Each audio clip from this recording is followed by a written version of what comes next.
Hello everyone, स्वागत है आप सबका आपके अपने यूट्यूब चैनल आर्किमिनियम केमिस्ट्री क्लासेस पर। लास्ट वीडियो में हमने बोर मॉडल पढ़ा था। आज हम पढ़ेंगे क्वांटम नंबर। देखिए, बोर मॉडल में हमने देखा था कि इलेक्ट्रॉन जो है नाभिक के चारों ओर चक्कर लगाता है एक निश्चित कक्षा में। तो वहाँ पर हमने ये देखा था कि इलेक्ट्रॉन जो है वो एक गोलाकार कक्षा में चक्कर लगा रहा है। लेकिन अगर हम एक्चुअल मॉडल देखें तो वहाँ पर इलेक्ट्रॉन का जो मोशन होता है वो इतना सिंपल नहीं होता है। वहाँ पर इलेक्ट्रॉन का जो मोशन होता है कॉम्प्लिकेटेड होता है। और अगर हम रिसेंट मॉडल की बात करें या पैरामीटर की बात करें जो इलेक्ट्रॉन के बारे में पूरी इन्फॉर्मेशन देता है, उसके जो मोशन है उसके बारे में, उसके साइज़ के बारे में, इलेक्ट्रॉन क्लाउड के उसके एनर्जी के बारे में, तो वहाँ पर 4 पैरामीटर होते हैं जिसको हम कहते हैं क्वांटम नंबर। तो सिंपल लैंग्वेज में अगर हम कहें तो इलेक्ट्रॉन के बारे में जो इन्फॉर्मेशन मिलती है हमें पूरी, वो मिलती है क्वांटम नंबर से। तो 4 तरह के क्वांटम नंबर दे रखे हैं, वो हम देखते हैं एक एक करके। सबसे पहले दे रखा है principal quantum number. Principal quantum number को हम हिंदी में कहते हैं मुख्य क्वांटम संख्या।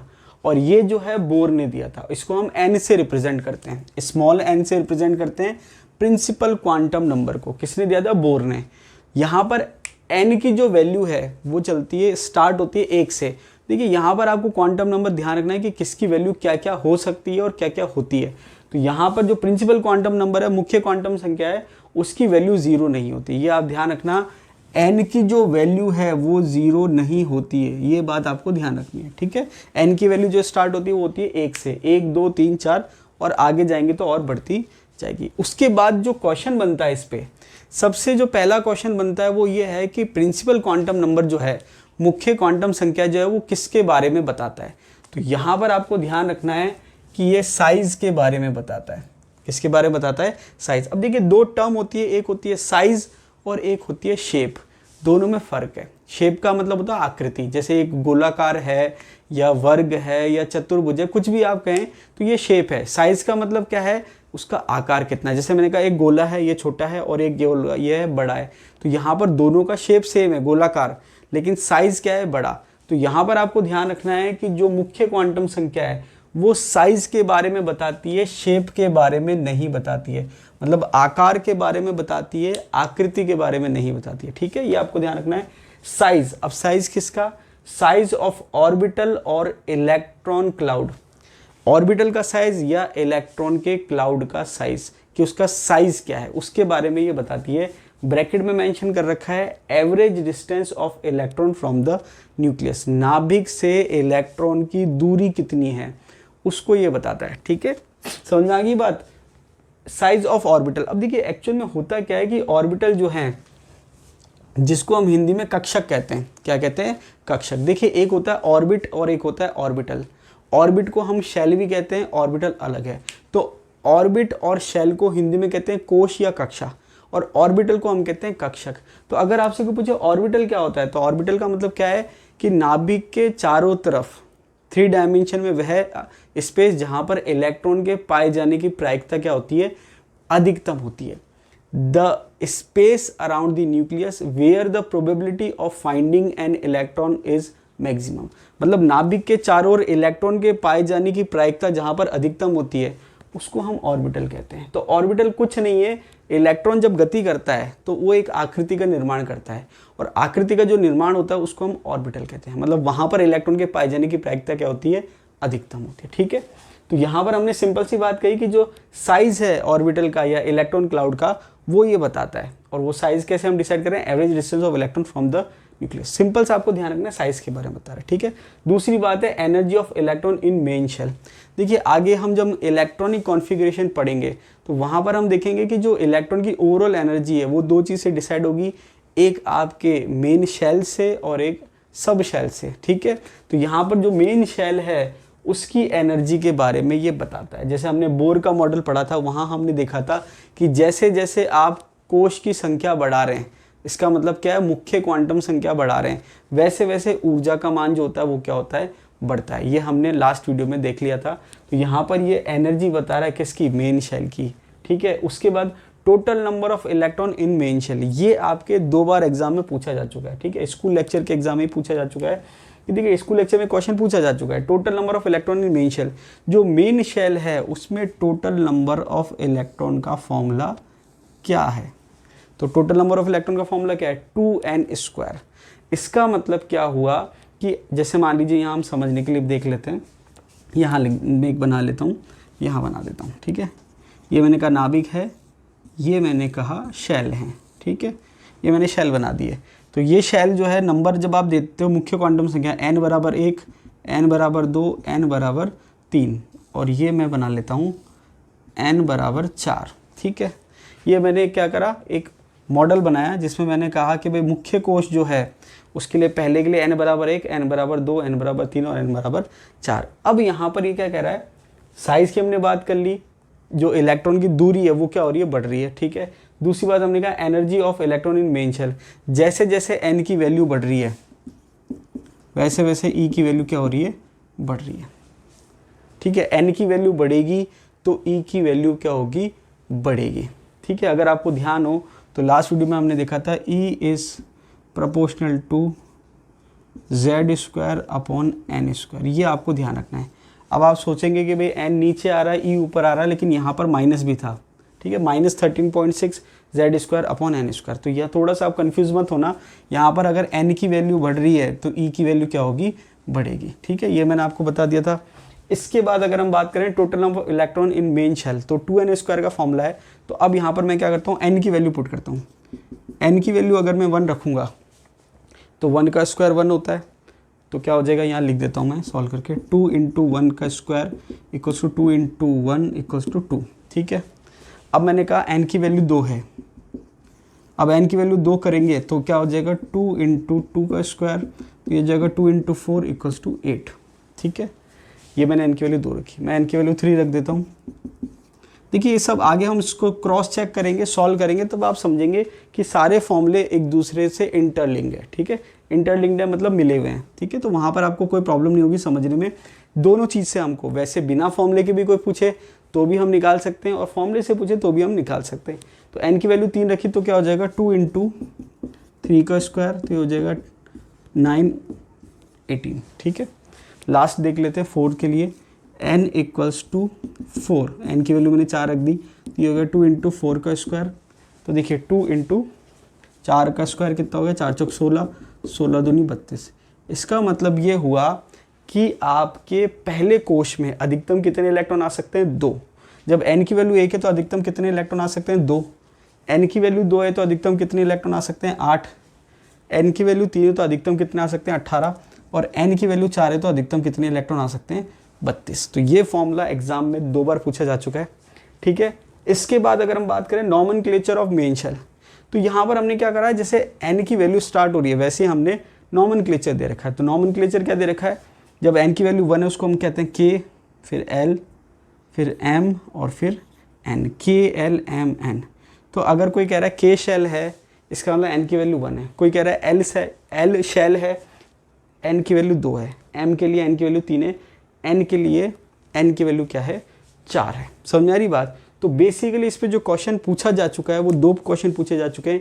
एक तो n किसको बताता है, तो वो आया था साइज को बता रहा है, किसको बता रहा है, साइज को। दूसरा क्या है, 2n²। ये 2 क्वेश्चन जो है पूछे जा चुके हैं प्रिंसिपल क्वांटम नंबर से। अब देखिए नेक्स्ट जो है क्वांटम नंबर वो है एजीम्यूथल क्वांटम नंबर, जिसको हिंदी में कहते हैं दिगंशी क्वांटम संख्या। अब देखिए एजीम्यूथल क्वांटम नंबर का जो दूसरा नाम है वो है सब्सिडियरी क्वांटम नंबर। ये टर्म भी कई बार पूछी जाती है, मतलब वो एग्जाम में एजीम्यूथल क्वांटम नंबर ना लिख के सब्सिडियरी क्वांटम नंबर लिखता है। तो सब्सिडियरी क्वांटम नंबर जो है वो एजीम्यूथल क्वांटम नंबर को ही कहते हैं, जिसको हिंदी में कहते हैं दिगंशी क्वांटम संख्या। तो एजीम्यूथल क्वांटम नंबर का दूसरा नाम क्या है, सब्सिडियरी क्वांटम नंबर। इसको ऑर्बिटल क्वांटम नंबर भी कहते हैं, ठीक है। ये इतना नहीं यूज में आता जितना सब्सिडियरी और एजीम्यूथल क्वांटम नंबर काम में आता है। इसका जो सिंबल है वो है L, इसको हम L से रिप्रेजेंट करते हैं, और सोमरफील्ड ने दिया था। किसने दिया था, सोमरफील्ड ने, ठीक है। हालांकि पूछते नहीं है, नॉलेज के लिए दे रखा है। आगे दे रखा है कि ये किसके बारे में बताता है, इसके फीचर्स क्या हैं। तो ये आपके है रिलेटेड टू सब शेल। देखिए यहाँ पर अगर हम बात करें तो सीक्वेंस क्या चलता है, शेल, फिर सब शेल, फिर ऑर्बिटल, फिर इलेक्ट्रॉन्स। मतलब जो सीक्वेंस है वो है शेल, उसके बाद सब शेल, उसके बाद ऑर्बिटल। तो जो इलेक्ट्रॉन है वो ऑर्बिटल में एग्जिस्ट करते हैं, ऑर्बिटल जो है वो सब शेल में होता है, और सब शेल जो है वो शेल में होता है, ठीक है। तो यहाँ पर जो L है वो किसको बता रहा है, सब शेल को, ठीक है। इसके बाद ये कह रहा है determine shape of the orbital. ये आपके एग्जाम में जो कंसेप्ट पे क्वेश्चन आता है वो ये है। जैसे मैंने आपको बताया था कि कौन सा क्वांटम नंबर किसके बारे में बताता है, तो जो n है वो शेप के बारे में बता रहा है, सॉरी n जो है वो साइज के बारे में बता रहा है, और l जो है वो शेप के बारे में बता रहा है। समझ में आई बात? तो l जो है वो किसके बारे में बता रहा है, शेप के बारे में। शेप किसका, ऑर्बिटल का। भाई शेप जो होता है वो एक्चुअल में ऑर्बिटल का ही होता है, ठीक है। सब शेल तो उसको कंबाइंड फॉर्म जो होता है ऑर्बिटल्स की उसको हम कहते हैं, एक्चुअल में जो शेप होता है वो ऑर्बिटल का होता है। तो अगर आपसे कोई पूछे साइज के बारे में कौन बता रहा है, चाहे वो ऑर्बिटल का क्यों ना हो, तो हम कहेंगे प्रिंसिपल क्वांटम नंबर। अगर कोई पूछे कि शेप के बारे में कौन बता रहा है ऑर्बिटल के, तो आप क्या कहोगे, एजीमुथल या सब्सिडियरी क्वांटम नंबर। इसके बाद अब बात करते हैं आगे की, एल की जो वैल्यू है। अब देखिए दो चीज़ होती है कि वैल्यू क्या है और वैल्यू कितनी है, ठीक है। दो अलग अलग चीज़ें हैं कि वैल्यू क्या है और वैल्यू कितनी है। तो यहाँ पर एल की क्या क्या वैल्यू हो सकती है वो दे रखी है, कितनी होगी वो भी हम देख लेंगे अभी। तो देखिए यहाँ पर मैंने क्या कहा, एल की वैल्यू क्या क्या हो सकती है, 0, 1, 2 और कहाँ तक जाएगी, n-1 तक। मतलब एल की कौन कौन सी वैल्यू होगी, 0 से लेके n-1। और n क्या है, मुख्य क्वांटम संख्या, मतलब एक शेल में सब शेल कितने होंगे और उसके लिए एल की वैल्यू क्या होगी वो यहाँ पर दे रखा है, ठीक है। तो यहाँ पर अगर आपसे कोई कहता है कि एल की कितनी वैल्यू है, अगर आपसे कोई कहे कि एन की वैल्यू ये है उसके लिए एल की वैल्यू कितनी होगी, उसका इनडायरेक्ट मीनिंग ये है कि एन की पर्टिकुलर वैल्यू के लिए एल की कितनी वैल्यू है। मतलब एल की कितनी वैल्यू का मतलब एल की जितनी वैल्यू होगी मतलब सब शेल उतने होंगे। तो वो इनडायरेक्टली ये पूछना चाह रहा है कि मेन शेल में सब शेल कितने हो सकते हैं, तो वो आपके एल की वैल्यू को बताता है, ठीक है। तो यहाँ पर मैंने लिख दिया एल की जो कॉमन वैल्यू होती है 0 से लेके 1, 2, 3 या फिर n-1 तक लास्ट कंप्लीट हो जाती है। अब यहाँ पर एग्जांपल के लिए मैंने ले लिया कि मान लीजिए के शेल है, क्या है, के शेल है। के शेल के लिए n की वैल्यू 1 होती है, के शेल के लिए n की वैल्यू क्या होती है, 1। अब n की वैल्यू 1 के लिए एल की कितनी वैल्यू होगी और क्या क्या वैल्यू होगी, तो यहाँ पर हमने देखा एल की क्या क्या वैल्यू है, केवल 0 दे रखी है। इसका मतलब टोटल एल की वैल्यू कितनी है, 1। मतलब एल की कितनी वैल्यू है, 1, और क्या वैल्यू है, 0। दोनों में अंतर समझ आ रहा है कि एल की कितनी वैल्यू है, यहाँ पर 1, एक वैल्यू है, मतलब एक सब शेल है, ठीक है। और एल की क्या वैल्यू है, वो है 0। समझ में आई बात। अब यहाँ पर n बराबर 1 है तो एक सब शेल होता है जो आप कह सकते हो 1s। क्या कह सकते हो, 1s। साथ के साथ समझते हुए चलते हम। इसके बाद अगर मैंने कहा एल शेल है तो उसके लिए n की वैल्यू 2 हो जाएगी, और n की वैल्यू 2 के लिए अगर मैं बात करूं तो l की जो वैल्यू है वो है 0 से लेके n-1। अब देखिए यहाँ पर n की वैल्यू 1 थी तो 1 में से 1 गया 0, मतलब ये 0 पे एंड हो जाएगा। उसके बाद n की वैल्यू 2 है तो 0 से स्टार्ट करेंगे कहाँ तक, n-1 तक, 2-1 मतलब 1 तक, तो ये हो जाएगा 0, 1। तो यहाँ पर l की कितनी वैल्यू है, 2। क्या वैल्यू है, 0 और 1। समझ में आई बात। तो यहाँ पर हम कहेंगे 2 वैल्यू है तो ये किसको बता रहा है, 2s और 2p को। समझ में आ रही बात।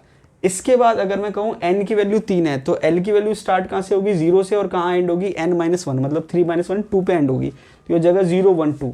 तो यहाँ पर वैल्यू क्या है l की, 0 है, 1 है और 2 है। कितनी वैल्यू है, 3 वैल्यू है। तो ये किसको बता रहा है, 3s, 3p और 3d।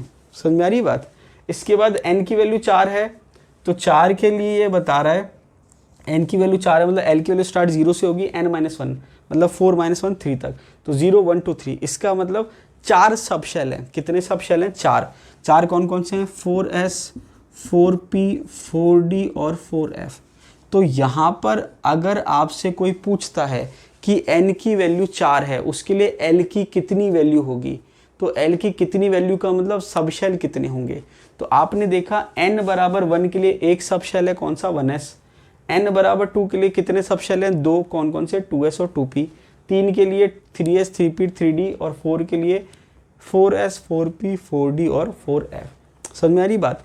अब यहाँ पर देखिए इसके नीचे मैंने लिख रखा है कि ये तो बता रहा है कि अगर n की वैल्यू 2 के लिए l की वैल्यू कितनी है, 2 वैल्यू l की है, मतलब 2 सब शेल हैं, कौन कौन से हो गए, 2s और 2p। l की वैल्यू 1 है मतलब 1s। कितनी वैल्यू है, 1 है तो 1s, 2 है तो 2s, 2p, 3 है तो 3s, 3p, 3d, 4 है तो 4s, 4p, 4d, इस 4f, इस हिसाब से। अब यहाँ पर पर्टिकुलर सब शेल के लिए l की वैल्यू क्या है। अब आप उसको सब शेल के लिए भी कह सकते हो या आप उसको ऑर्बिटल के लिए भी कह सकते हो, बात एक ही है, कन्फ्यूज होने की ज़रूरत नहीं है। जैसे मान लीजिए एस की अगर मैं बात करूँ तो एस आप सब शेल भी कह सकते हो, एस आप ऑर्बिटल भी कह सकते हो, कन्फ्यूज होने की ज़रूरत नहीं है क्योंकि सब शेल में ऑर्बिटल होते हैं। तो एस के लिए एल की वैल्यू क्या है, 0। वैसे हम मेनली सब शेल ही कहते हैं, तो एस सब शेल के लिए एल की वैल्यू क्या है, 0। तो एल की वैल्यू जो 0 है वो एस को बताता है, किसको बताता है, एस को। तो अगर यहाँ पर देखेंगे तो सब में एस मतलब एल की वैल्यू 0 तो आ ही रही है, इसका मतलब एस तो सब में ही है। अब एन की वैल्यू 1 थी तो 1s हो गया, एन की वैल्यू 2 थी तो 2s हो गया, एन की वैल्यू 3 थी तो 3s हो गया, 4 थी तो 4s हो गया। समझ में आ रही बात। तो एल की वैल्यू अगर 0 है मतलब वो एस की बात कर रहा है, ठीक है। एस सब शेल भी आप कह सकते हो, एस ऑर्बिटल भी कह सकते हो, ठीक है। एल की वैल्यू 1 है मतलब वो पी को बता रहा है। तो यहाँ पर देखेंगे कि यहाँ एल की वैल्यू 1 नहीं है, इसका मतलब ये हुआ कि 1p पॉसिबल नहीं है। समझ में आई बात। एल की वैल्यू 1 किसको बता रहा है, पी को। अब यहाँ पर ये 0 पे खत्म हो गया, 1 है नहीं यहाँ। अगर 1 होता तो ये क्या हो जाता, 1p हो जाता, जो कि पॉसिबल नहीं है। समझ में आ रही बात। इसके बाद एल की वैल्यू 2 किसके लिए, डी के लिए। तो आप देखेंगे कि जो सेकंड है उसमें 0 है, 1 है, 1 का मतलब 2p है, 2s भी है, 2p भी है, लेकिन यहाँ पर 2 नहीं है। तो 2 नहीं है, इसका मतलब 2d जो है वो पॉसिबल नहीं है। क्यों, क्योंकि अगर यहाँ 2 होता तो आप इसको 2d लिख सकते। तो समझ में आ रही बात कि भाई आपसे कोई पूछे भाई 2d पॉसिबल क्यों नहीं है, क्योंकि 2d के लिए n की वैल्यू 2 है और l की वैल्यू जो है वो n के बराबर नहीं हो सकती। इसको आप ऐसे समझ सकते हैं कि l की जो वैल्यू है वो n के बराबर नहीं हो सकती, मतलब n से कम ही होगी, n के बराबर नहीं होगी। तो आप इसको ऐसे लिख सकते हैं, l की वैल्यू जो है n से या तो कम होगी, कम ही होगी, ये आप लिख सकते हैं।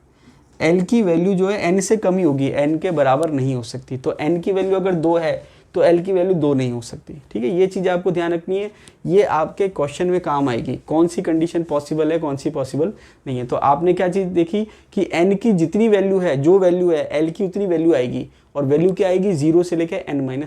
समझ में आएगी बात। तो ये सारे हमने यहाँ मेंशन कर दिए। इसके बाद तो आपने क्या याद रखा, s के लिए l की वैल्यू 0 है, p के लिए l की वैल्यू 1 है, d के लिए 2 है और f के लिए 3 है। ये आपको ध्यान रखना है, SPDF ध्यान रखना 0 1 2 3 इस हिसाब से। समझ में आ रही बात। तो ये हमने देखा कि 1 2 3 4, तो S भी आ गया, P भी आ गया, D भी आ गया, F भी आ गया, और 0 1 2 मतलब S भी आ गया, P भी आ गया और D भी आ गया। बात समझ में आ रही है।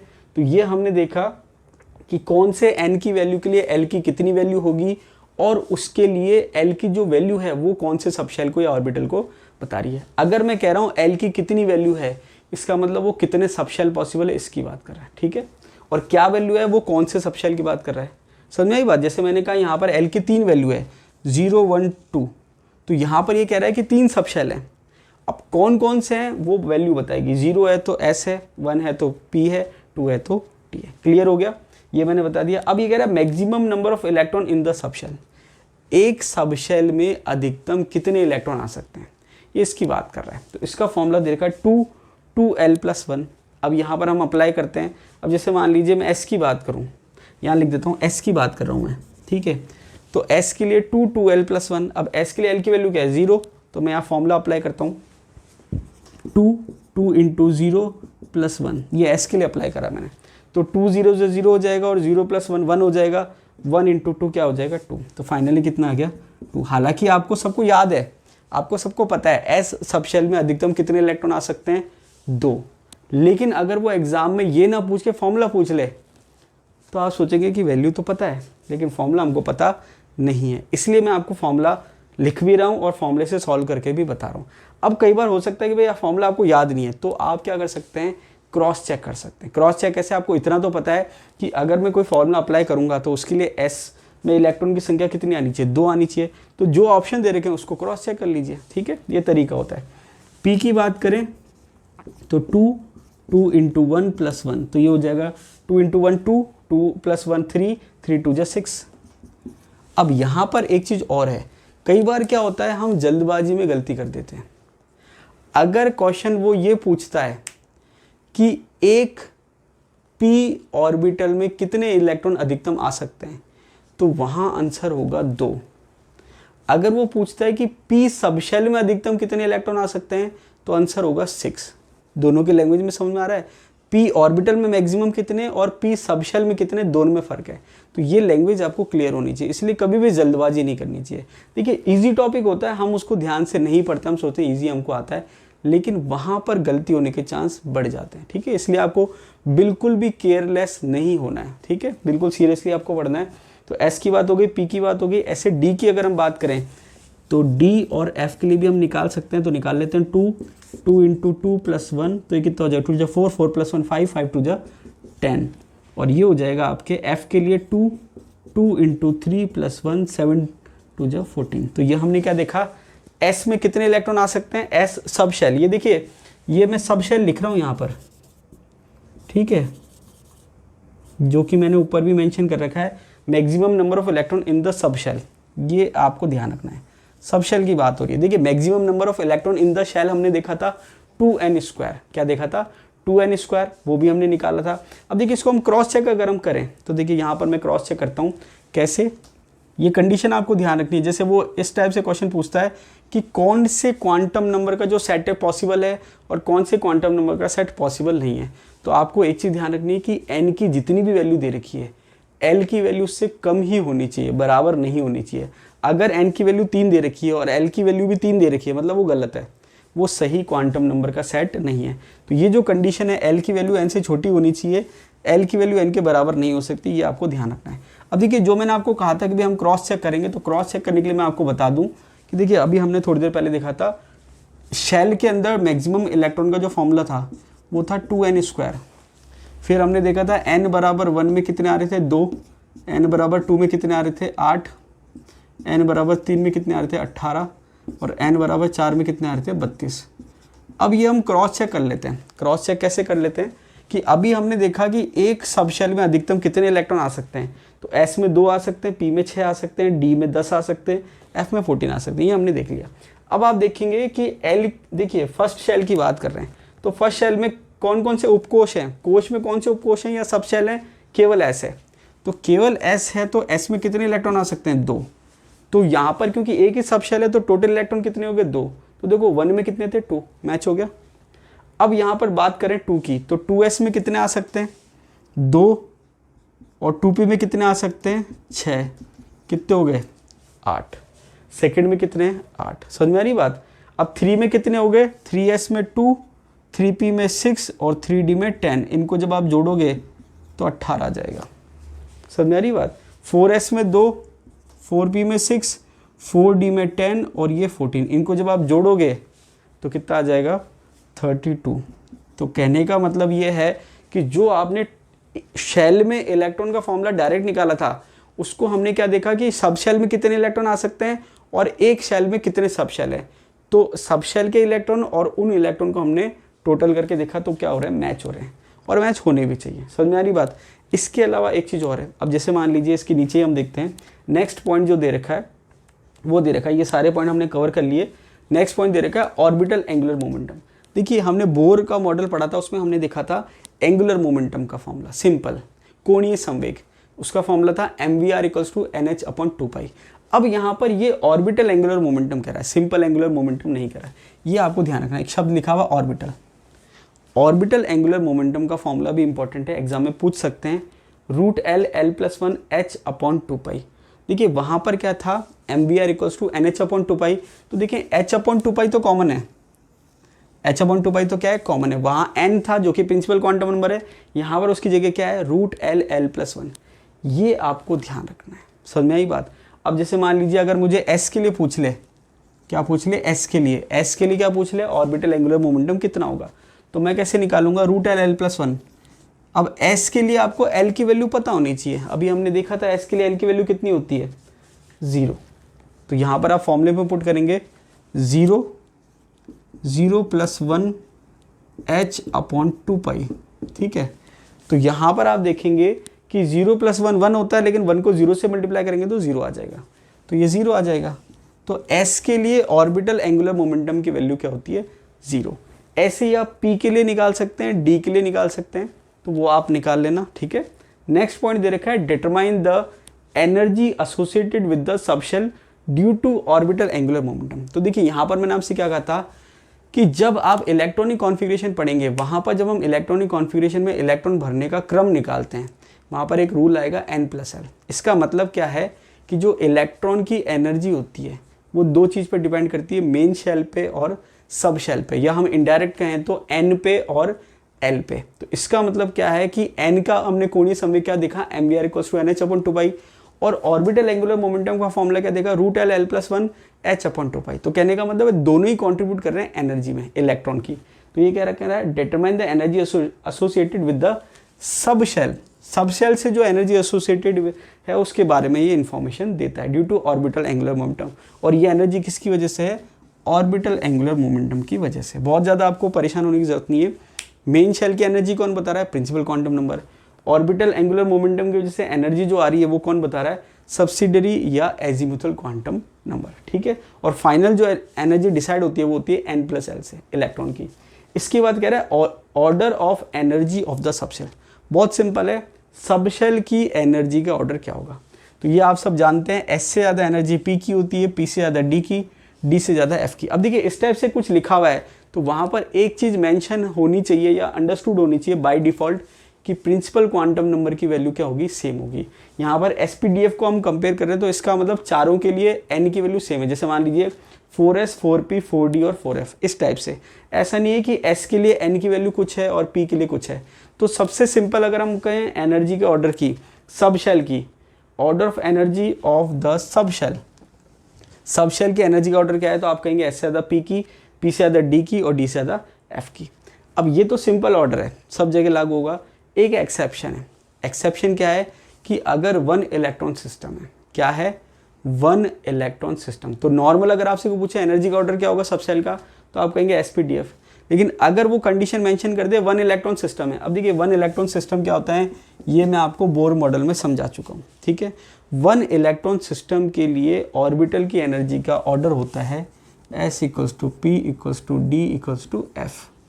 इसका मतलब यह है कि जैसे मान लीजिए हाइड्रोजन एटम की मैं बात करूं, तो हाइड्रोजन एटम में अगर मैं n = 2 की बात करूं, तो n = 2 में s है और p है। इसका मतलब 2s की जो एनर्जी है वो इक्वल है 2p के। समझ में आ रही बात। तो नॉर्मल कंसेप्ट क्या है कि s से ज़्यादा एनर्जी p की, p से ज़्यादा d की, d से ज़्यादा f की। लेकिन अगर 1 इलेक्ट्रॉन सिस्टम दे रखा है, स्पेशली मेंशन कर रखा है, तो वहाँ एनर्जी का ऑर्डर क्या होगा, सेम आएगी। देखिए छोटा सा कंसेप्ट है, नेट गेट में पूछा जा चुका है ये कंसेप्ट, तो ध्यान रखना छोटे छोटे क्योंकि देखिए कोई अच्छा बंदा पेपर बनाएगा तो वहाँ पर वो ऐसे छोटे छोटे कंसेप्ट पूछ सकता है। कोई न्यूमेरिकल भी नहीं है, बहुत टिपिकल क्वेश्चन भी नहीं है, छोटा सा कंसेप्ट है, आपको पता होना चाहिए। ठीक है, मेन बात यही है। अब देखिए सार क्या है यहाँ पर वीडियो का, कि जो चीज़ सबको पता है वो तो आपको भी पता है और हमको भी पता है, लेकिन जो चीज़ सबको पता नहीं है वो आपको पता होनी चाहिए, तभी आप एज ले सकते हैं। ठीक है, तो बीच बीच में वो चीज़ आती है, तो इसलिए वीडियो को आप एंड तक ज़रूर देखिए। इसके बाद दे रखा है शेप। शेप जो है वो है S, P, D और F। तो S का शेप स्फेरिकल होता है, P का डम्बल होता है, देखिए S का स्फेरिकल होता है गोलाकार, P का डम्बल होता है डम्बल शेप, D का डबल डम्बल होता है इस टाइप से। ठीक है, और F का होता है कॉम्प्लेक्स। ठीक है, इसको हम आगे और देख लेंगे।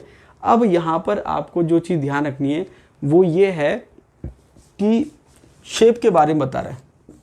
अब यहाँ पर आपको कंफ्यूज होने की ज़रूरत नहीं है। क्यों? क्योंकि आप एक चीज़ सोचेंगे कि भाई प्रिंसिपल क्वांटम नंबर किसको बता रहा है, शेल को। दिगंशी क्वांटम संख्या एजीमुथल क्वांटम नंबर किसको बता रहा है, सब शेल को। और फिर आप सोचेंगे कि नेक्स्ट जो है मैग्नेटिक क्वांटम नंबर वो किसको बता रहा है, ऑर्बिटल को। तो ऑर्बिटल का जो है वो शेप को बता रहा है। यहाँ पर जो शेप है वो कौन बता रहा है, एजीमुथल क्वांटम नंबर। अब यहाँ पर एक चीज़ वापस से क्लियर कर लेते हैं। जैसे मान लीजिए 1s है, 2s है, 3s है। तो अगर मैं बात करूं शेप कौन डिसाइड करेगा, तो शेप कैसे डिसाइड होगा, L से। तो यहाँ पर इसके लिए और इसके लिए, तीनों के लिए L की वैल्यू क्या है, 0। इसका मतलब तीनों की जो शेप होगी वो स्फेरिकल होगी। तो L जो है वो डिसाइड कर रहा है शेप क्या होगी। तो हमने क्या देखा, 1s है, 2s है, 3s है। तो तीनों में S है तो S के लिए L की वैल्यू 0 है, चाहे वो कोई सा भी S हो। तो L की वैल्यू 0 है, मतलब तीनों की शेप क्या है, सेम है। क्या है, डम्बल, सॉरी स्फेरिकल है। लेकिन साइज सेम नहीं है। साइज का ऑर्डर क्या है, 1s से ज़्यादा 2s और 2s से ज़्यादा 3s। इसका मतलब ये भी स्फेरिकल है, ये भी स्फेरिकल है और ये भी स्फेरिकल, लेकिन साइज जो है वो अलग अलग है। यहाँ पर साइज जो है वो बढ़ रहा है। तो हमने क्या देखा, दो चीज़ मैंने आपसे कही थी, शेप और साइज। तो ये आपको आई थिंक समझ में आ गया होगा कि ये भी स्फेरिकल गोलाकार, ये भी गोलाकार, ये भी गोलाकार, लेकिन इसका आकार छोटा है, इसका उससे बड़ा और इसका उससे बड़ा। तो ये सारे पॉइंट किससे रिलेटेड थे, एजीम्यूथल क्वांटम नंबर से। तो यहाँ पर आपको चीज़ें क्लियर होनी चाहिए, कोई भी डाउट नहीं होना चाहिए। ये देखिए छोटे छोटे फॉर्मूले हैं। अब क्योंकि 2n² फॉर्मूला 2 बार पूछा जा चुका है, एक बार डायरेक्ट एक बार इनडायरेक्ट, इसके अलावा न्यूमेरिकल भी पूछ लेते हैं, उस पर क्वेश्चन भी पूछ लेते हैं, ये नहीं पूछा गया। तो हो सकता है ये पूछ लिया जाए इस बार। तो आपको सारे फॉर्मूले, सारे कंसेप्ट जो हैं अच्छे से ध्यान से पढ़ने हैं। अब देखिए नेक्स्ट है मैग्नेटिक क्वांटम नंबर, चुंबकीय क्वांटम संख्या।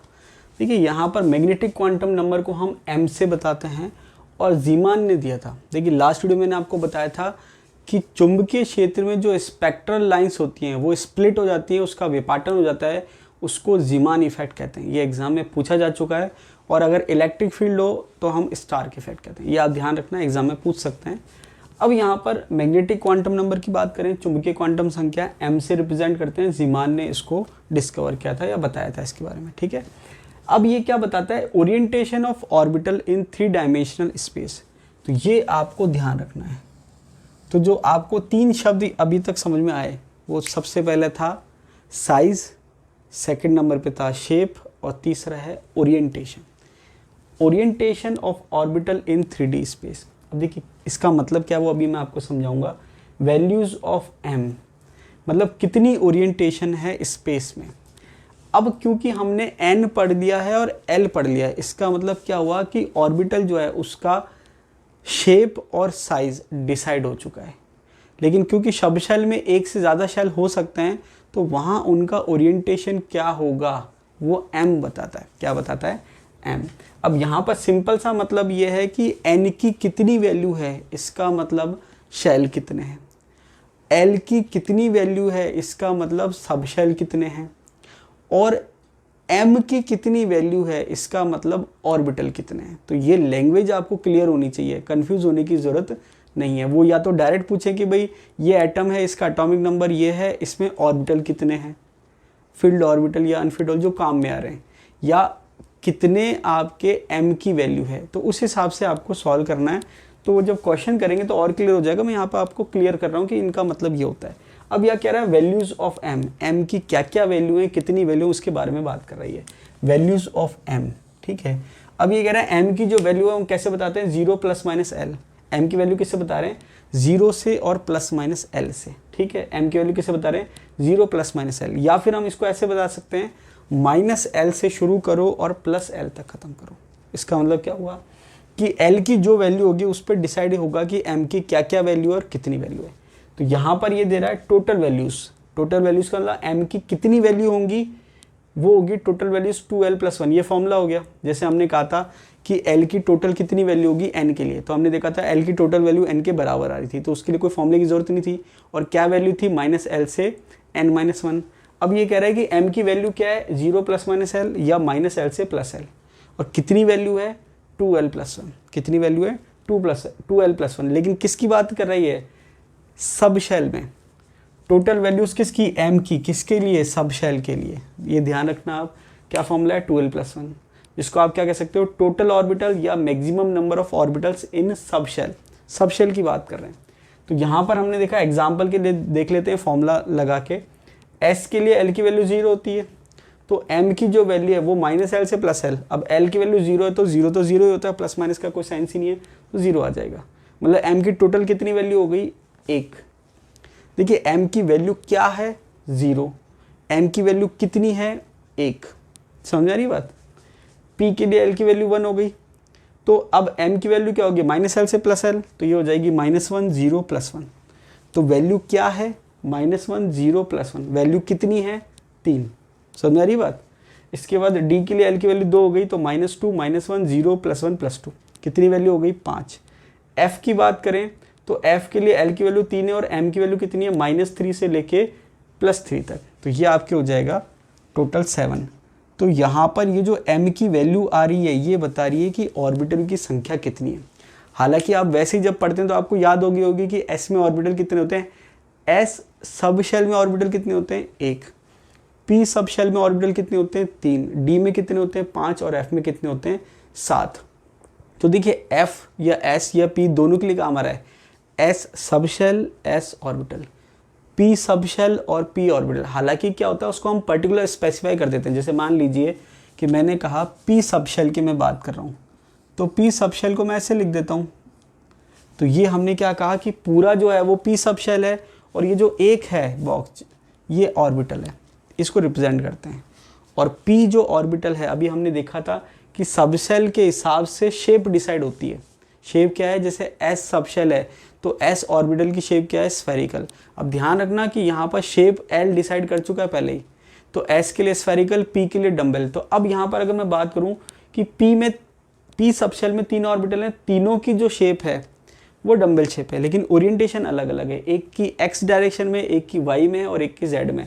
तो मैं क्या कह सकता हूँ कि अगर मैं इसको पर्टिकुलर ऑर्बिटल बताऊँ तो ये हो जाएगा पी एक्स, पी वाई और पी जेड। तो एक्चुअल में देखा जाए तो पी अगर हम बात करें तो वो सब शेल की ही बात कर रहे हैं।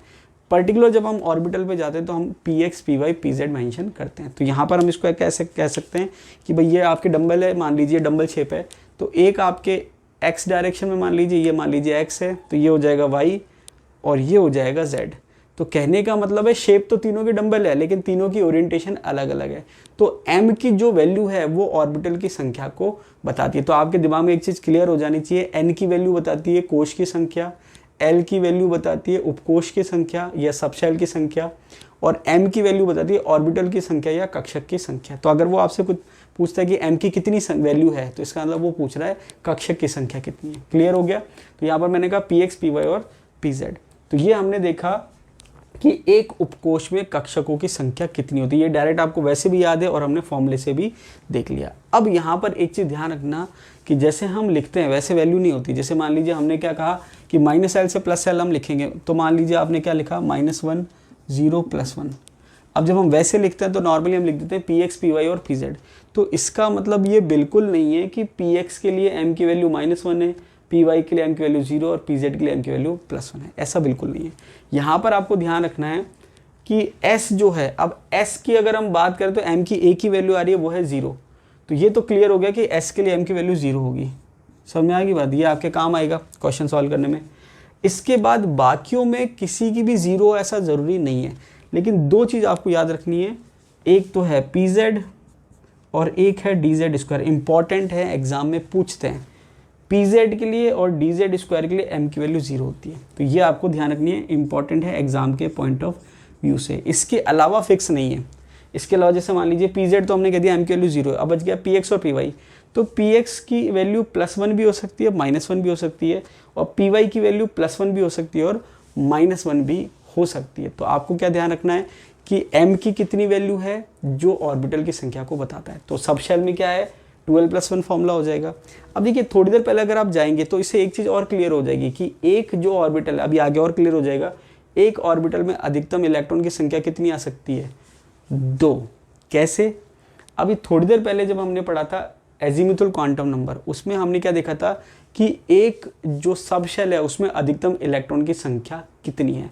तो हमने देखा था कि S में अधिकतम इलेक्ट्रॉन की जो संख्या आ रही थी वो कितनी आ रही थी 2, P में कितनी आ रही थी 6, D में कितनी आ रही थी 10 और F में कितनी आ रही थी 15।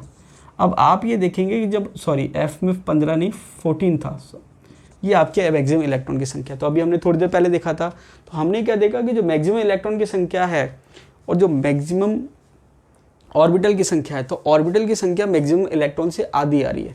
तो हमने क्या देखा कि ये 2 है तो उधर 1 आ गया, 6 है तो 3 आ गया, 10 है तो 5 आ गया, 14 है तो 7 आ गया। और आप फॉर्मूला भी चेक करेंगे तो आप देखेंगे कि एक सब शेल में मैक्सिमम इलेक्ट्रॉन की संख्या का फॉर्मूला था 2 ब्रैकेट में 2 + 1। तो आप देखेंगे वो जो 2 था उसको हमने क्या करा 2 से डिवाइड कर दिया, तो 2 से 2 कैंसिल आउट हो गया। तो आप देखेंगे सब शेल में इलेक्ट्रॉन का फॉर्मूला और सब शेल में ऑर्बिटल का फॉर्मूला, दोनों में फ़र्क क्या होगा कि ऑर्बिटल के फॉर्मूले में जो संख्या है इलेक्ट्रॉन को निकालने के लिए 2 से मल्टीप्लाई करना पड़ेगा, या इलेक्ट्रॉन का फॉर्मूला पता है तो उसको 2 से डिवाइड कर दो, ऑर्बिटल का फॉर्मूला आ जाएगा। ये क्लियर हो जाएगा, ठीक है। इसके बाद एक चीज़ और दे रखी है, maximum number of orbitals in the main shell. अब देखिए इसको वापस से मैं जाता हूँ, maximum number of electron in the main shell का फॉर्मूला क्या था 2n²। अब 2n स्क्वायर को आप 2 से डिवाइड कर दो, बचा क्या n स्क्वायर। तो ऑर्बिटल की संख्या जो है वो डिवाइडेड बाय इलेक्ट्रॉन की संख्या में 2 का डिवाइड करेंगे तो ऑर्बिटल की संख्या आ जाएगी। तो देखिए डायरेक्ट फॉर्मूला दे रखा है, maximum number of orbitals in the main shell n square. अब देखिए उसको देख लेते हैं, KLMN n की वैल्यू 1 2 3 4। अब यहाँ पर क्या करा इसने, फॉर्मूला अप्लाई कर दिया n स्क्वायर का। तो 1 का स्क्वायर 1, 2 का स्क्वायर 4, 3 का स्क्वायर 9, 4 का स्क्वायर 16। अब यहाँ पर n 1 है तो सब शेल क्या है, s है, केवल s है, और s के लिए ऑर्बिटल कितने, 1, टोटल 1 आ गया, फॉर्मूले में भी 1 आ रहा है। l के लिए हमने क्या देखा, l शेल के लिए n की वैल्यू 2 थी और टोटल ऑर्बिटल कितने आ रहे हैं, 4। कैसे कि n की वैल्यू 2 है तो 2 सब शेल होते हैं s और p, ये हमने देख लिया। और s के लिए ऑर्बिटल कितने, 1, p के लिए कितने, 3, टोटल कितने हो गए, 4 मैच हो रहे। फिर sp_d 9 आ जाएंगे, sp_df कितने आ जाएंगे, 16। तो यहाँ पर आपने देखा जो टोटल इलेक्ट्रॉन है उससे हाफ आ रहा है। क्यों, क्योंकि यहाँ हमने देखा s के लिए ऑर्बिटल की संख्या कितनी है, 1, लेकिन s के इलेक्ट्रॉन की संख्या कितनी होती है, 2। p के लिए ऑर्बिटल की संख्या कितनी है, 3, इलेक्ट्रॉन की संख्या कितनी होती है, 6। तो ये सारे फॉर्मूले मैं आपको इसलिए बता रहा हूँ क्योंकि एग्जाम में पूछे जा रहे हैं। 2n स्क्वायर 2 बार पूछा जा चुका है, तो हो सकता है इसमें से या इनमें से कोई क्वेश्चन पूछ ले। क्योंकि देखिए आरपीएससी की कोशिश ये है कि वो नए क्वेश्चन बनाए। अब होता क्या है, नए क्वेश्चन बहुत आसानी से बनते नहीं हैं। कंसेप्ट क्या होता है कि जो पूछे जा चुके हैं या तो उसी पे क्वेश्चन पूछो एज इट इज, या उससे वैल्यू चेंज करके पूछ लो। जैसे मान लीजिए n की वैल्यू वो कहते कि वे 3 है, उसके लिए मैक्सिमम इलेक्ट्रॉन कितने होंगे, अगली बार कहेगा n की वैल्यू 4 है, मैक्सिमम इलेक्ट्रॉन कितने होंगे, अगली बार कहेगा n की वैल्यू 5 है, मैक्सिमम इलेक्ट्रॉन कितने होंगे। तो कहने का मतलब कंसेप्ट वही है, सेम क्वेश्चन पूछा जा रहा है, लेकिन वो कई बार क्या करते हैं उसके आसपास के कंसेप्ट पे क्वेश्चन पूछते हैं। तो यहाँ से क्वेश्चन पूछा जा सकता है। तो हमने क्या देखा कि जो मेन चीज़ है वो है ओरिएंटेशन। तो मैग्नेटिक क्वांटम संख्या 2 चीज़ बता रही है, ओरिएंटेशन को, दूसरा कि सब शेल के अंदर ऑर्बिटल की संख्या कितनी है। तो जितनी m की वैल्यू है वो बता रही है ऑर्बिटल की संख्या को। अब देखिए चौथा क्वांटम नंबर है स्पिन क्वांटम नंबर। तो यहाँ पर हम देखेंगे स्पिन क्वांटम नंबर के बारे में। स्पिन क्वांटम नंबर को हम s से रिप्रेजेंट करते हैं और गाउडस्मिट और यूलेनबेक ने जो है इसको दिया था। Spin off electron about its own axis. तो ये क्या बताता है कि जो इलेक्ट्रॉन है वो चक्कर तो लगा रहा है नाभिक के चारों ओर, उसके अलावा वो अपनी एक्सिस पर भी चक्कर लगा रहा है। तो वो अपनी एक्सिस पर क्लॉकवाइज घूम रहा है या एंटी क्लॉकवाइज घूम रहा है, उस बेस पर स्पिन क्वांटम नंबर की 2 वैल्यू होती है। 2 वैल्यू पॉसिबल है। s की वैल्यू या तो +½ हो सकती है, -½ हो सकती है। अगर s की वैल्यू +½ है तो हम क्या बता रहे हैं, क्लॉकवाइज रोटेट कर रहा है, और s की वैल्यू अगर -½ है तो हम क्या कह सकते हैं, एंटी क्लॉकवाइज रोटेट कर रहा है। यहाँ पर आपको ध्यान रखना है कि जब हम ऑर्बिटल में इलेक्ट्रॉन भरते हैं, जैसे मान लीजिए एक s ऑर्बिटल है, इसमें जब आप इलेक्ट्रॉन भरते हैं तो पहला इलेक्ट्रॉन हम ऐसे भरते हैं। तो ये मान के चलना है कि अगर पहला इलेक्ट्रॉन है तो वो +½ वाला होगा। कौन सा होगा, +½ वाला, मतलब क्लॉकवाइज। ये आपको मानना बाय डिफ़ॉल्ट। और दूसरा इलेक्ट्रॉन जब हम भर रहे हैं तो जो दूसरा इलेक्ट्रॉन है वो आपको मानना है ये एंटी क्लॉकवाइज, मतलब -½ इसके अलावा s की वैल्यू 0 नहीं होती, ये आपको ध्यान रखना है। समझ में आई बात। s की 2 ही वैल्यू पॉसिबल है, या तो +½ या -½ +½ का मतलब पहला इलेक्ट्रॉन जो कि क्लॉकवाइज में, जिसको हम ऊपर करके बताते हैं, और दूसरा इलेक्ट्रॉन जो कि एंटी क्लॉकवाइज है, जिसको हम नीचे एरो करके बताते हैं। तो ये आपको ध्यान रखना है, अगर पहला इलेक्ट्रॉन है तो क्लॉकवाइज, दूसरा इलेक्ट्रॉन है तो एंटी क्लॉकवाइज, पहला है तो +½ दूसरा है तो -½ ठीक है। उसके बाद जैसे हमने देखा था ऑर्बिटल एंगुलर मोमेंटम, वैसे स्पिन एंगुलर मोमेंटम का फॉर्मूला क्या दे रखा है, √s+1h/2π। अब इसके अलावा जैसे आपके क्वेश्चन, एक तरीका क्वेश्चन ये बनता है कि जो क्वांटम नंबर के सेट देते हैं, सेट का मतलब n, l, m, s, चारों क्वांटम नंबर के सेट देते हैं, फिर वो कहते हैं कि इनमें से कौन सा सेट सही है और कौन सा सेट सही नहीं है, दोनों तरीके से पूछ सकते हैं। तो वहाँ पर आपको छोटे छोटे से पॉइंट ध्यान रखना है। अगर आपको पॉइंट ध्यान है तो क्लियर, आपको कोई प्रॉब्लम नहीं होगी। सबसे पहला पॉइंट क्या है, जैसे मैंने आपको बताया l की वैल्यू n से हमेशा छोटी होगी, उसके बराबर नहीं हो सकती, ठीक है। तो जैसे मान लीजिए एक सेट दे रखा है जिसमें n की वैल्यू दे दी उसने 3, तो l की वैल्यू आप 0 कर सकते हो, 1 कर सकते हो, 2 कर सकते हो, लेकिन अगर 3 कर दिया तो वो गलत हो जाएगा, ठीक है। उसके बाद है m और l। तो m और l बराबर तो हो सकते हैं, लेकिन m की वैल्यू l से ज़्यादा नहीं हो सकती। अब जैसे मान लीजिए मैं सही सेट की बात करूं तो l की वैल्यू मैंने 2 कर दी, अगर मैं 3 करता तो गलत हो जाता, 2 कर दी। अब m की वैल्यू जो है 2 के बराबर या उससे कम होनी चाहिए, उससे ज़्यादा नहीं होनी चाहिए। अगर m की वैल्यू मैंने 3 कर दी तो गलत हो जाएगा, लेकिन अगर मैं चाहता हूँ सही हो तो या तो 0 या 1 या 2 तक पॉसिबल है, ठीक है, ये ध्यान रखना है। उसके बाद तीसरी कंडीशन जो है वो है s की। अगर s की वैल्यू प्लस या माइनस हाफ दे रखी है तो कोई प्रॉब्लम नहीं है, लेकिन s की वैल्यू 0 दे रखी है तो वो क्या है, गलत है। तो सबसे पहले आपको क्या करना है कि जब आपके चारों क्वांटम नंबर लिखे हुए होंगे तो आपको चेक कैसे करना है कि कौन सा सेट सही है और कौन सा सेट गलत है। तो सबसे पहले तो आप ये देखिए कि n को तो आपको देखना है कि n तो जो है वो चल जाएगा, उसमें कोई प्रॉब्लम नहीं है। n की वैल्यू 2 है, 3 है, 4 है, कुछ भी दे रखा, कोई प्रॉब्लम नहीं है, क्योंकि n की वैल्यू कुछ भी हो सकती है। अब सबसे पहले आप s चेक करिए। अगर s में 0 दे रखा है तो पहले उस ऑप्शन को काट दीजिए, बाकी आपको चेक करने की जरूरत ही नहीं है कि n, l, m क्या दे रखा है। s की वैल्यू 0 है, ऑप्शन काट दो। s की वैल्यू अगर प्लस माइनस हाफ है तो फिर आप बाकी ऑप्शन चेक करो, प्लस माइनस हाफ है तो फिर बाकी ऑप्शन आप चेक करो। फिर आप चेक करो कि l की वैल्यू अगर n के बराबर है या उससे ज़्यादा है तो वो गलत हो जाएगा। तो l की वैल्यू जिसमें बराबर है या ज़्यादा वो गलत हो जाएगा, उसको कैंसिल आउट कर दो। l की वैल्यू जिसमें छोटी है, जैसे मान लीजिए 2 है, वो ठीक है यहाँ तक। उसके बाद m चेक करो, m की वैल्यू अगर l के बराबर है तो ठीक है, और अगर ज़्यादा है तो गलत है। जैसे मान लीजिए मैंने कहा m की वैल्यू 2 है तो ये ठीक हो जाएगा। क्यों? क्योंकि l की वैल्यू n से छोटी है, m की वैल्यू n के बराबर है और s की वैल्यू प्लस माइनस हाफ है। एक तरह से तो ये एक क्वेश्चन इस टाइप से बनता है, वो कहेगा सोडियम के लिए क्वांटम नंबर बताओ चारों। तो आपको कुछ नहीं करना, सोडियम का आपको इलेक्ट्रॉनिक विन्यास पता होना चाहिए, ठीक है। सोडियम का क्या पता होना चाहिए, इलेक्ट्रॉनिक विन्यास। अब देखिए इलेक्ट्रॉनिक विन्यास देख लेंगे हम आगे, आप सबको आता ही है, फिर भी हम देखेंगे नेक्स्ट वीडियो में। तो देखिए सोडियम का अगर मैं इलेक्ट्रॉनिक विन्यास की बात करूँ तो आपके 1s2 2s2 2p6 और 3s1, लास्ट में क्या आ रहा है 3s1। अब यहाँ पर 3s1 का मतलब हो गया ये मैंने कहा 3s1। तो यहाँ पर आप देखेंगे क्योंकि मुख्य क्वांटम संख्या क्या है 3, तो यहाँ पर n की जो वैल्यू है वो 3 हो जाएगी। उसके बाद l, अब आप जानते हैं कि s के लिए l की वैल्यू क्या होती है 0, और s के लिए m की वैल्यू भी क्या हो जाएगी 0। अब क्योंकि पहला इलेक्ट्रॉन है तो s की वैल्यू क्या हो जाएगी प्लस हाफ, क्या हो जाएगी प्लस हाफ। अगर सोडियम की जगह मान लीजिए मैग्नीशियम दे दे तो मैग्नीशियम में इलेक्ट्रॉन कितने हो जाएंगे 2, तो ये यहाँ आ जाएगा। तो बाकी सारी तो सेम रहेगी, ये भी सेम रहेगा, ये भी सेम रहेगा, ये भी सेम रहेगा। s की वैल्यू आपको फिर माइनस हाफ लिखनी है, क्या लिखनी है माइनस हाफ। तो इस तरीके से क्वेश्चन पूछे जाते हैं क्वांटम नंबर से। देखिए एटॉमिक स्ट्रक्चर में अगर सबसे ज़्यादा क्वेश्चन बनते हैं तो वो क्वांटम नंबर से ही बनते हैं, इसलिए इंपॉर्टेंट है और बहुत ज़्यादा टिपिकल नहीं है, बेसिक्स हैं, लेकिन कुछ कुछ फॉर्मूले मिस हो सकते हैं अगर आप ध्यान से नहीं पढ़ेंगे। वीडियो आपको अच्छा लगा तो लाइक कीजिए, दोस्त के साथ शेयर कीजिए, और अगर आप चैनल पे नए हैं तो चैनल को सब्सक्राइब कीजिए। वीडियो को अंत तक देखने के लिए बहुत बहुत धन्यवाद।